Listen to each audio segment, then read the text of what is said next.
అందరికీ నమస్కారం అండి. ఈరోజు నేను చేయబోతున్న వీడియో ఏంటంటే విఘ్నేష. విఘ్నేశుడి శరీర అవయవాల గురించి ఈరోజు మనం తెలుసుకుందాం. కొంచెం నాకు తెలిసింది నేను మీతో షేర్ చేసుకుంటాను.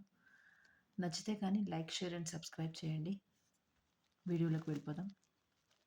విఘ్నేష అంటే విఘ్నాలని నాశనం చేసేవాడు అని.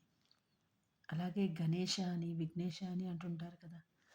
విఘ్నాలని నాశనం చేసి గణాలకి అధిపతి అని అర్థం. అలాగే ఆయన పెద్ద తల. ఆయన పెద్ద తల విజ్ఞానానికి ప్రతీక. అలాగే ఆయన పెద్ద బొజ్జ, అదే పెద్ద పొట్ట. ఆ పొట్ట ఆయన విశ్వాన్ని కాపాడుతాడు అనే ఒక ప్రతీక అన్నమాట.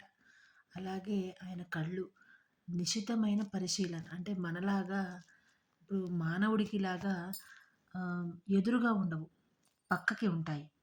ఈ పక్క ఒకటి, ఆ పక్క ఒకటి ఉంటాయి. అంటే దాని అర్థం నిశితమైన పరిశీలన. ఎదురే కాదు, చుట్టుపక్కల ఏం జరుగుతుందో ఆయన గమనించగలడు. అలా గమనించాలి అని అర్థం. అలాగే పెద్ద చెవులు, అవి వినికిడిని మాత్రమే వినికిడికి మాత్రమే ప్రతీక అని చెప్పుకోకూడదు. ఇంకా చెప్పాలంటే మనము ఏదైనా పనిలో ముందుకు వెళ్ళాలి అంటే, ఏ పని గురించైనా తెలియాలి మనకి అంటే, ముందు దాని గురించి తెలుసుకోవాలంటారు పెద్దలు. కాబట్టి అలా తెలుసుకునే క్రమంలో మనకి వినికిడి చాలా అవసరం.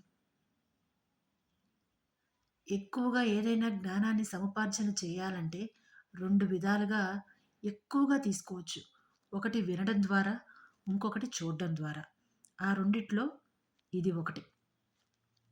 అందుకు తొండం కూడా స్వామివారి యొక్క ఆయన ఆకారాన్ని బాగా చూపిస్తుంది. ప్రత్యేకమైన స్థానం ఉంది. వినాయకుడిని చూస్తే కాదండి, ఆయన వాహనంగా వచ్చే ఎలుకని చూసి కూడా నేర్చుకోవచ్చు. ఎందుకంటే అంత పెద్ద స్వామివారిని అంత చిన్న ఎలుక మోస్తుందంటే అది బాధ్యతే కదా! బాధ్యత ఉన్నప్పుడు తల దించుకొని ఉండాలనేది ఆ మూషికాన్ని చూసి నేర్చుకోవాలేమో. అందరికీ నమస్కారం అండి. ఈరోజుకింతే. నచ్చితే కానీ నా videos like, share and subscribe చేయండి. నమస్కారం.